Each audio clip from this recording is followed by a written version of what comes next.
All right, welcome to another episode of In på livet. Today is in English because my guest today is Ryan Lasch. Welcome, Ryan. Thanks for having me. Sounds like fun. I saw Lasso last week on there. I didn't know what he was saying, but looks like a good time. I know you understand a bit of Swedish. I think you understood quite a bit of Niklas said, right? Or Some of it. I didn't watch too much of it. I just kind of saw what was going on. But when the coaches are talking in Swedish, I pick out a few things here and there. It depends on what they are, though. No. This is mainly for the fans, the chance for the fans to ask questions to you, Ryan. But I'm just going to start off with just a few quick ones of my own. I know you were born in Southern California, Lake Forest. Not hockey country, but then again, the Mighty Ducks of Anaheim came to life in 93, I think. Was that a big part of why you chose hockey? I don't know if that was a big part. I think growing up, actually, I was watching the Kings. And the Kings were there for a lot longer, and that was kind of the base team right there. And growing up in SoCal, and then the Ducks came, and once the Ducks came, you kind of saw more kids playing hockey, and now it's definitely a growing sport in California, and there's talented players coming out of there. And I more so played just because my dad used to be a speed skater, and he took me to the rink one day, and just kept going back, fell in love, and here I am today. But it's not a big sport in California, is it? Ice hockey, or it's growing, but I guess compared to other big sports in the States like football, baseball, and stuff, it's not that big, is it? No. I think it'd be like probably baseball and football are the top ones, and it kind of dwindles down after that, basketball and then hockey. But it's definitely growing now, just because Anaheim's success and the Kings' success of the recent years. And seriously, you got kids coming out of California, and they're really developing their skills, and now they're making even big in the NHL. There's lots of names of players that are playing there right now, and even in the past, so it's exciting to see that kind of development take off. This season there are 4 AHL teams in California. Do you think that will have a big impact on hockey in California?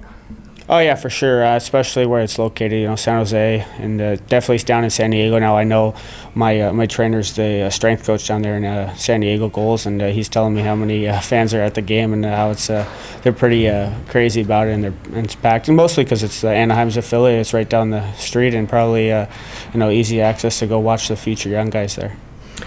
All right, let's see what the fans have to say. We'll start off with Anna, who wants to know. You came here to Sweden in 2010 to Södertälje. Why Sweden? Why did you choose Sweden? It was more so the opportunity didn't arise for me where I wanted to be in my career after college. I wanted to try to find a two-way contract in NHL, and it didn't work out that way. And the best bet to achieve those goals were to come over in Europe. And I've seen several players come over here, and most notably, Brian Rafalski, defenseman, and he kind of made his way here, and then he made his way back to North America. So that was kind of my plan or idea in my mind when I came here. Anna's also she's a lot on Twitter, and she's seen you there. She's seen the Nick Lasher 19. She wants to know what the 19 stands for. Is that just a jersey number you used to have, or?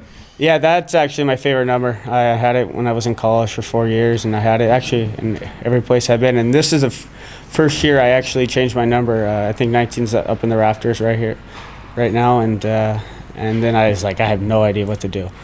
And I was texting Freddie before I came here, and I was like, what do I do? What do I got? I don't know what to pick. I texted him and changed my number a bunch, and I ended up with 81. And so that was 19 was always my number growing up, but I switched it this year. Daniel has actually mailed me some questions in excellent English, by the way. He wants to know, he says, first of all, congratulations on a fantastic season so far. He also asks, your power play has cooled down a bit since the start of the season. Is it the passing quality that is lacking? Are you guys missing some lucky bounces, or have the other teams' penalty killing been better in reading your plays? What's your take on if we should call it, the struggle you've been having in the last couple of games? Yeah, we've hit a little bit of cold spot, I would say, and I think that's going to happen in the season. You're going to get your ups and downs. You're going to be really hot and everything goes in, and then you're going to have a stretch where absolutely nothing goes in, and you're hitting post, and that's kind of where we're at right now. We're just hitting that little struggle, and I wouldn't say anything changed our game too much, maybe our puck tempo, but we're still having chances. I mean, grade A chances, and we're still controlling the puck. We get in the zone easy. And so it's just part of the game. Sometimes you're going to get those bounces, sometimes you're not. And I don't think we're too worried about it. We know what we can do and what we're capable of. We just got to get back to the basics a little more, and just quick passes and right to the point to shoot, and then we just go from there. Daniel, together with a lot of other fans, have sent the questions. Can you imagine staying here for a bit longer? Your contract expires after the season. They know that, and they want you to stay longer. How are your thoughts on that? Yeah, I haven't put too much thought into that. It's still early in the season, November. I would say this is my favorite place to play in Sweden, and one of the best organizations I've been a part of. And I've only had good times and good memories here in Frölunda so far, and I think the quality of hockey and the people or the players they've been producing coming out of here says a lot about the organization and their direction, where they're going. And I honestly haven't thought about what the next thing is. Maybe it's here, maybe it's somewhere else. I have no idea. It's just it's so early, and you just kind of want to focus on the goal in mind this season, and that's winning the gold. Speaking of that, the winning goal this season, Daniel has another question about if this team is good enough for the grittier play in the playoffs, or do you have a team that can win those kind of battles, those kind of games that we'll see in the playoffs? I believe so. I think we're from last year we matured. We had a younger team last year, and we've added a little more older guys, and we've grown from the guys from last year. They've gained a year of experience, and we've added a couple D-men that can be physical out there in those times. And I think we can. I think we can rise to that challenge. We're not a physical team, and I don't think we're going to try to be physical in playoffs. We're going to play our game and play our fast style, aggressive. But I think that year really helped us, and I think we're more developed and mature and deeper from it. And hopefully, that pays off, and we've learned a lot of what happened when Växjö last year in the playoffs.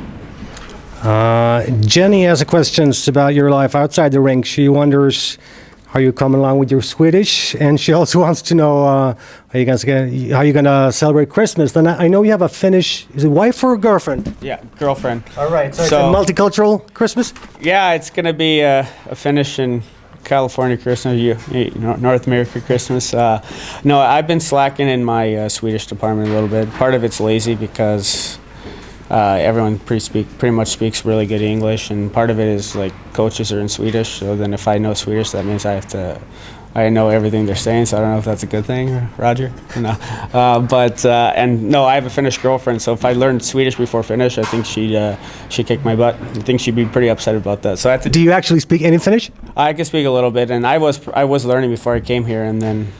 Coming to Swedish language, it's tough to continue that, and she's on me, once a week. You should try. You should learn. You don't do anything but play PlayStation. So, yeah, she's got my number. But Finnish, for us Swedes, Finnish is a very hard language. But your knowledge of that language is greater than of Swedish. I think if I really try for a week, I can do pretty good in my Finnish and learn a lot. But I would say I know more Swedish than people think, or I lead to believe. So. All right. Daniel wants to know who's the best player you've ever played with. That's good. The year I was in the World Championships, I was playing with Kyle Okaposo and Max Pacioretty and Bobby Ryan, playing on the team with those. Okaposo was my line mate, and I thought he was unbelievable. Strong on the puck, making plays all the time, winning every battle, which makes your job easier. And then I also thought Max Pacioretty and was pretty sick, pretty explosive, and has a great shot. And Bobby Ryan, I grew up playing with him, so I always thought he was good, and he has silky hands. So I would say those top three guys are up there for sure. Those guys are having decent NHL careers, to say the least. Emil wants to know what your thoughts on Gothenburg as a city is. Yeah, I love the city. I think I like Stockholm a lot because I've been there first because I was near Södertälje. But I think Gothenburg's growing on me, and I think it's in first place now. Just because the town's great, there's always good atmosphere, and the people here are just really great, and they make you feel welcome even when you're going down the strip. A couple restaurants, people know hockey, they get to know you personally on a personal level, not just a hockey level. And I love the city for sure. And there's lots of places to go. You can go to the Linné area, or you can go to Vasa. So it's cool to switch it up at times. You know what to please the fans. Marcus på svenska. Marcus wants to know if you hadn't taken up playing hockey, what sport would you have played, or would you have done something completely different, you think?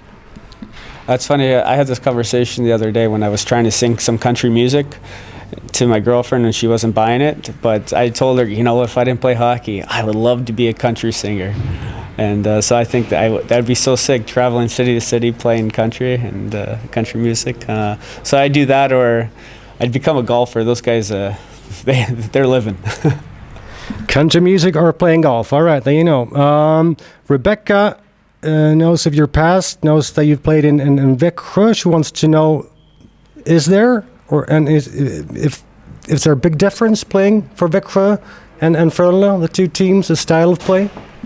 Yeah, big time. There's a bigger difference. Växjö, they had a lot of older guys, and they kind of buy their players. And while Frölunda here, they develop and really take care of their players. They know how to communicate and, make their players better in the long run, and better for the future in the NHL. Trying to get that way. And I would say, from the organizational standpoint, it's definitely a lot better here. And like I said, it's all about communication and how they treat their players, and they're doing an amazing job here.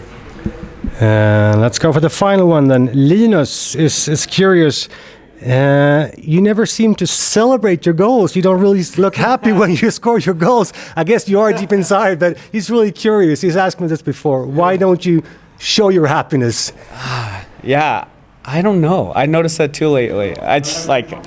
Sometimes I'm like, yeah, okay, cool, but Linus, sometimes you just got to act like you've been there before. You know what I mean? Even if you have a slump, if you get, you don't score in 8 games or something, and you score, you just got to act like you've done it before, be a little professional. Maybe once the season gets deeper and the games start meaning, and there's, you can get that energy, things will change, especially in playoffs. That's going to be a crazy atmosphere. It reminds me of the old Soviet national team. They really didn't celebrate their goals either. They were so used to scoring goals. Well, yeah, I'm more of a playmaker, so if I score, maybe I should start celebrating a little more. Who knows when I'll get the next one. All right, Ryan, thanks a lot for taking time. Appreciate it. Best of luck in the future. Awesome. Thanks for having me.